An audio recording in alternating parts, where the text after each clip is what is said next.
Part 2 की starting में हम रिंको और कामिशाका के अगले गुजरे दिन के पास्ट को देखते हैं।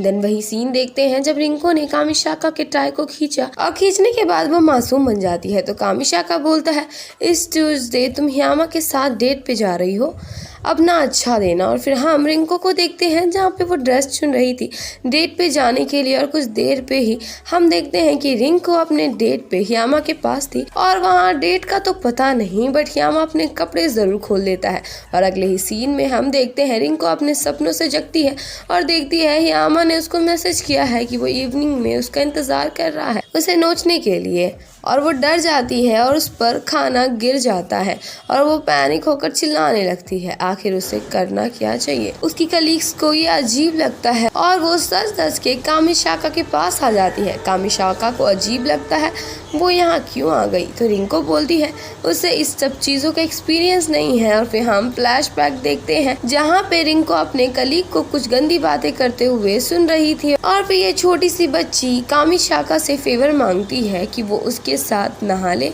और उसके बाद वो शर्माते हुए टॉवल ले जाने लगती है। कामिशाका उसके ऊपर हंसने लगता है क्योंकि स्टूडेंट की तरह वो शर्मा रही है और वो बेचारी इससे और एम्बैरेस हो जाती है। हम देखते हैं रिंको अकेले नहा रही थी और तभी वहाँ कामिशाका डैशिंग बन के आता है और उसके साथ नहाने लगता है। और अब हमें वो सीन दिखाया जाता है जो कि मुझे तो बिल्कुल नहीं देखना था।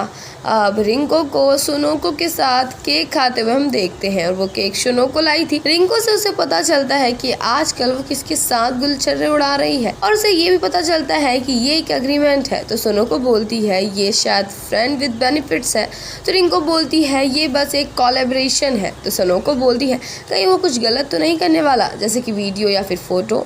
तो रिंको बोलती है वैसा नहीं है वो। दूसरे दिन रिंको की दोनों कलीग कामिशाका के बारे में बोलने लगती है कि अगर उनका बस चले तो उसको ड्रंक करवा के वो उसे नोच खाएगी, और ये सब चुपचाप रिंको सुन रही थी। और तभी रिंको को किसी का कॉल आता है जिससे वो थोड़ी शॉक्ड रह जाती है, और वहाँ चीफ आता है जो कि इन तीनों को खूब सुनाता है उनके काम के लापरवाही की वजह से। उन पर वो इसलिए चिल्ला रहा था क्योंकि वो चाहते थे वो लोग गरीबों पर वक्त जाया ना करे, सिर्फ अमीरों को ही पूजे क्योंकि उनकी पेमेंट अलग होती है। और रिंको चीफ को सैवेज रिप्लाई देने लगती है, बट चीफ को कोई फर्क नहीं पड़ता, वो तब भी उसे सुनाता जाता है। वहाँ कामिशाका आता है जिसे चीफ उनको सुनाने बोलते हैं, बट कामिशाका उनको ही उल्टा सुना देता है जिससे वो गुस्से में वहाँ से चले जाते हैं। और कामिशाका सभी से उनके लिए माफ़ी मांगता है। और फिर हम रिंको और कामिशाका को गप्पे करते हुए देखते हैं जहाँ पे कामिशाका को रिंको की फिक्र हो रही थी और वो उसे हक कर लेता है, और रिंको हैरान हो जाती है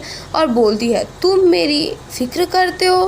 गाइज आप सभी से बोलना चाहती हूँ कि वीडियो अगर अच्छी लग रही है तो वीडियो को लाइक कीजिए, शेयर कीजिए और कमेंट भी कीजिए। और अगर आप मेरे चैनल पे न्यू हैं तो मेरे चैनल को सब्सक्राइब कर लें और साथ ही साथ बेल आइकन को भी प्रेस कर दें कि जिससे आपको मेरी वीडियोस की नोटिफिकेशन सबसे पहले जाए। कामिशाका बोलता है कि ऑफ कोर्स, और फिर वो उसे हक कर लेता है, और इससे मतलब कि रिंको को 2 दिन में फीलिंग आने लगता है। देन हम रिंको को देखते हैं जो एक ब्राइडल कपल को देखती है और उसे अपने और कामिशाका के मोमेंट याद आने लगते हैं, और उसे फ्रेंड विद बेनिफिट के बारे में भी याद आने लगता है। रिंको अकेले बैठी हुई थी और फिर से हियामा का मिलने का मैसेज आया था। वो उसे रिप्लाई करने ही वाली थी कि वहाँ कामिशाका आता है जो उससे पूछता है क्या वो हियामा से मिलने वाली है।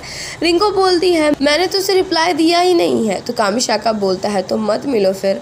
और तभी हियामा का कॉल आता है और कामिशाका उसे आंसर करने को बोलता है और वो दूर जाकर आंसर करती है।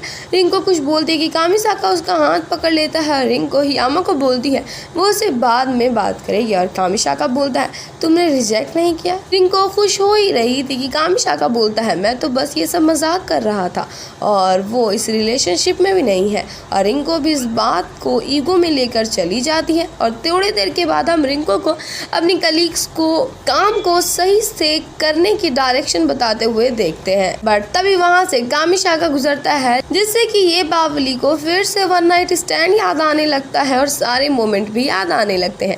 और तभी मोरी शुहीहो और उसके मंगेतर को लेकर आता है जिन्हें वेडिंग की सेरेमनी डेकोरेशन चाहिए थे, जिसे रिंको बात कर ही रही थी, बट सीईओ का मंगेतर इस डिस्कशन में इंटरेस्टेड नहीं लग रहा था। वो उठकर वहाँ से चला जाता है। उसके जाने के बाद रिंको सीईओ से ही बात करती है। देन हम देखते हैं रिंको अपने कलीग को बता रही थी उसने उस कपल से बात कर ली है जिसे सभी खुश थे क्योंकि इन सभी को वो कपल बहुत ही प्यारे लग रहे थे। और अब रिंको सुहीहो के बारे में कुछ ज़्यादा ही सोच रही थी, फालतू का। फिर वो सोचने लगती है कि elementary school admission, middle school entrance exam, university graduation, employment, sexual experience तो उसके पास है, बट सुहीहो की तरह इस सब के साथ first love, dating experience, unrequited love और मैरिज एक्सपीरियंस नहीं है। कुछ देर बाद हम कामिशाका और रिंको को आमने सामने देखते हैं, जहाँ पे रिंको को शिनुको की कमिटमेंट और कामिशाका की बेहयाई याद आने लगती है और जाते वक्त अपना डॉक्यूमेंट गिरा देती है। और कामिशाका उस डॉक्यूमेंट को देने चाहता है और पूछता है कुछ हुआ है क्या, बट वो नहीं बताती और अगले ही पल वो तैयार होने लगती है और उसके दिमाग में बस यामा और कामिशाका की बातें चल रही थी। और अब रिंको यामा के साथ नाइट आउट पे थी और यामा उसे खाने के लिए पूछता है और तभी वहाँ मोरी और कामिशाका आ जाते हैं और मोरी उन दोनों को टीज करने लगता है, जबकि यामा मना भी करता है कि ऐसा कुछ नहीं है। बट कामिशाका जलने लगता है और बोलता है सॉरी जो तुम्हारा वक्त ज़ाया किया। यामा बोलता है कि अरे भाई कोई नहीं, चल। रिंको चुप सी हो जाती है और यामा उसे चलने को बोलता है। रिंको को यामा के साथ रहकर भी कामिशाका की बातें याद आ रही थी। यामा बोलता है कहीं तुम कामिशाका की करीबी तो नहीं। और इधर मोरी कामिशाका को बस इन दोनों के बारे में सोचने में मजबूर कर रहा था और वो ये भी बोलता है कि वो अच्छा लड़का नहीं है, प्ले बॉय है एक नंबर का। इधर यामा बोल रहा था उसने तो उनकी आंखों से ही पहचान लिया था। रिंको बोलती है नहीं ऐसा नहीं है, हम दोनों अलग अलग डिपार्टमेंट से बिलोंग करते हैं, ऐसा थोड़ी हो सकता है। तो यामा बोलता है वैसे भी उसे क्लोज होना इतना इजी नहीं है। रिंको बोलती है वो इतना खास नहीं कि वो तुम्हारा राइवल बने। यामा बोलता है क्या तुम मुझे प्रेस कर रही हो। रिंको बोलती है कि हाँ। वो उसे ड्रिंक करने के लिए पूछता है, ये मान भी जाती है और रिंको को हम देखते हैं जो बहुत ही ज़्यादा पी रही थी। यामा को तो यकीन नहीं हो रहा था और उनकी हंसी मजाक जारी थी। इधर कामिशाका कूजी के बार में कई देर से पिए जा रहा था, जिस वजह से कूजी उसको वहाँ से जाने को बोलता है क्योंकि उसकी वजह से यहाँ कोई नहीं आ रहा। और कूजी को लगने लगता है किसी हो वापस आ गई है और वो परेशान होकर चिल्लाने लगता है। इधर रिंको यामा का शुक्रिया अदा करती है कि उसने बिल पे किया और उसे वो ज़बरदस्ती आधे पैसे पकड़ा देती है। ये यामा को बहुत अच्छा लगता है, वो उसके बहुत क्लोज आ जाता है और उसे किस करने वाला होता है। रिंको को कामिशाका की याद आने लगती है और वो उसे रोक देती है और बोलती है आज हमने कुछ ज़्यादा ही मज़े कर लिए, अब से वो ज़्यादा ड्रिंक नहीं करेगी। तो यामा बोलता है कि अगली बार तुम इतना ड्रिंक नहीं करोगे तो क्या मैं तुमको अपने साथ आने के लिए अप्रोच तो कर सकता हूँ ना। तो रिंको बोलती है कि ऑफ कोर्स और वो चली जाती है। और रिंको भागते हुए कामिशाका के घर आती है और आते ही वो कामिशाका में खो जाती है। कामिशाका उसे होश में लाता है और वो तुरंत अंदर आ जाती है। रिंको उसे बताती है कि उसकी डेट अच्छी नहीं गई, उसे उसको देखने का मन कर रहा था। कामिशाका उसे पीछे से हग कर लेता है और फिर उन दोनों का अजगरपना चालू हो जाता है। कुछ देर के बाद हम रिंको को कपड़े के साथ देखते हैं और कामिशाका रिंको को अपने पास बुलाने लगता है और रिंको उसके पास खिसकते हुए बैठ जाती है।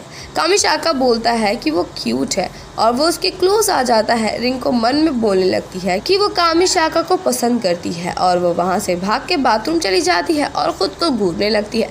उसे लगने लगता है शायद ये रिलेशनशिप जल्द ही ख़त्म हो जाए और वो कामिशाका को सोते हुए देख हंसने लगती है और उसके पूरे घर को एक्सप्लोर करने लगती है और उसे कामिशाका की ग्रेजुएशन एल्बम मिलती है और वो उसमें कूजी और कामिशाका के अलावा सुहीहो को भी देखती है, जिसे आज उसने सुबह सुबह देखा था।